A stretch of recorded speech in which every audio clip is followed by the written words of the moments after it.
2019లో 2024లో మన అసెంబ్లీతో పాటు ఒరిస్సా అసెంబ్లీకి కూడా ఎన్నికలు జరిగినాయి. పార్లమెంట్ ఎన్నికలతో పాటు భారతీయ జనతా పార్టీ అక్కడ వాస్తవంగా ప్రతిపక్ష స్థానంలో ఉంది. అప్పట్లో ఒక ఒప్పందానికి కూడా రెడీ అయిపోయారు. పార్లమెంటు స్థానాలు ఎక్కువగా బీజేపీ తీసుకుని అసెంబ్లీ స్థానాలు బీజేడీకి ఇవ్వాలి అన్నటువంటి అధినాయకత్వం రెడీ అయింది. కానీ రాష్ట్ర నాయకత్వం మాత్రం మేము గెలిచి తీరుతాం, మీరు ఒక్కసారికి వదిలేసేయండి, మేము చేస్తామంటే అమిత్ షా ఒప్పుకున్నాడు, వదిలేశారు. ఫలితం అక్కడ అసెంబ్లీలు గెలిచారు, పార్లమెంటు ఘనంగా గెలిచారు.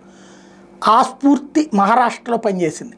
ఆ మొన్ననే జరిగినటువంటి మహారాష్ట్ర ఎన్నికల్లో కూటమిగా వాస్తవంగా బోలెడన్ని క్రైసిస్లు ఉన్నాయి. అందులో ఉద్ధవ్ థాకరే అవతలున్నాడు, శరద్ పవార్ అవతలున్నాడు, కాంగ్రెస్ పార్టీ స్ట్రాంగ్గా ఉంది. అట్లాంటి స్టేజ్లో ఆ పార్టీలను చీల్చిన ఘనత వహించినటువంటి పార్టీగా ముద్ర ఉన్నటువంటిది భారతీయ జనతా పార్టీ. అట్లాంటి చోట్లను ఘన విజయం సాధించడం అన్నటువంటిది బీజేపీ చేయగలిగింది. ఏంటి అంటే సంఘ పరివార సంస్థలని కష్టపడి పనిచేయడం వల్ల సాధ్యమైంది. ఇప్పుడు వీళ్ళందరూ బీహార్ మీదనే కాదు, బెంగాల్ మీద కాన్సన్ట్రేట్ చేశారు. బెంగాల్లో రాబోయేటటువంటి ఎన్నికల్ని దృష్టిలో పెట్టుకుని అక్కడ దాదాపుగా ప్రతి ప్రాంతంలో కూడా శాఖలు ఏర్పాటు చేయడము, కాలనీ, ఏరియా, ఇట్లా అనేక ప్రాంతాల్లో రాబోయేటటువంటి 6 నెలల్లో సీరియస్గా వివిధ విభాగాలు పనిచేయబోతున్నాయి, కసిగా పనిచేయబోతున్నాయి.